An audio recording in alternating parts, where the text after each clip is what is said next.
Okay, M codes are M codes, S codes are your speed, T codes your tool.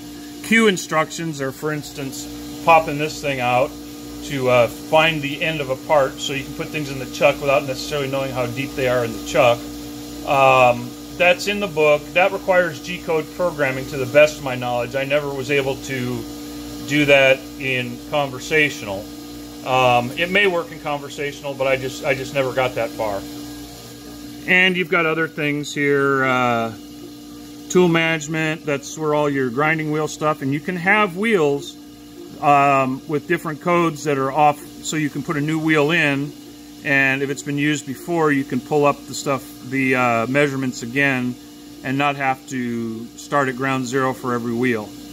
So I go to manual functions a lot, and you've got different kinds of dressing, and those are, you know, angle dressing, profile dressing, square dressing, what have you. Okay, F5, that's where you run the Kel set, and that'll lead you through it.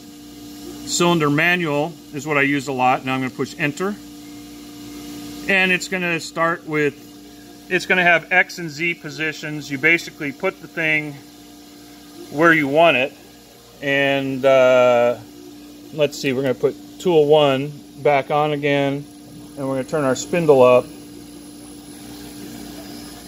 So our spindle's turning again, and I'm going to bring the wheel in close in X with using the hand wheel here.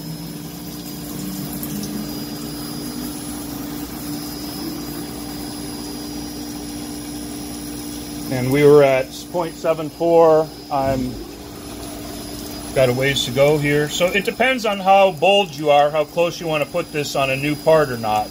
You're going to feed the X manually in this process. So we start here, mean position X, and you just push the button. Measured position Z, and that's kind of where it starts. Swing position Z. Well, we're going to move the Z. I can't remember if you start left or right, but we'll move this down here, and you can go real close to the jaws. So we'll do that as position Z1, and then position Z2. We'll move right off here, right off to the end of the part. And your diameter raw, I don't think that matters. Feed, dwell at each end. And now I'm going to turn this way down, turn the feed way down, both of these. I'll put them on one spot, and then I'm going to push the cycle start. And now I'll bring that feed up a little bit, and I do it slow. And now if you have your diameter set, you can just come over here to X, and I've got it way big right now, so I can come way in. So I'm at like 0.86, 7.6, 7.58,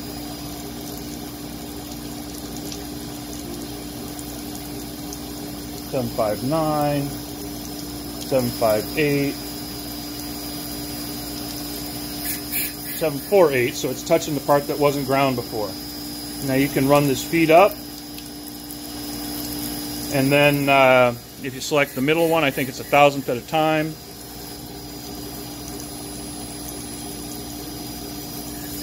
And it grinds when it hits the part we didn't grind before, and it just cycles nicely like that.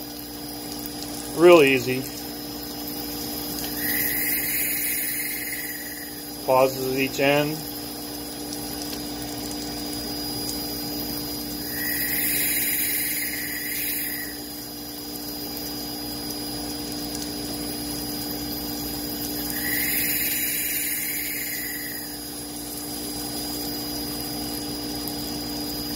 We're at 7.41, and the next pass will be 7.4, which we ground that test part down to.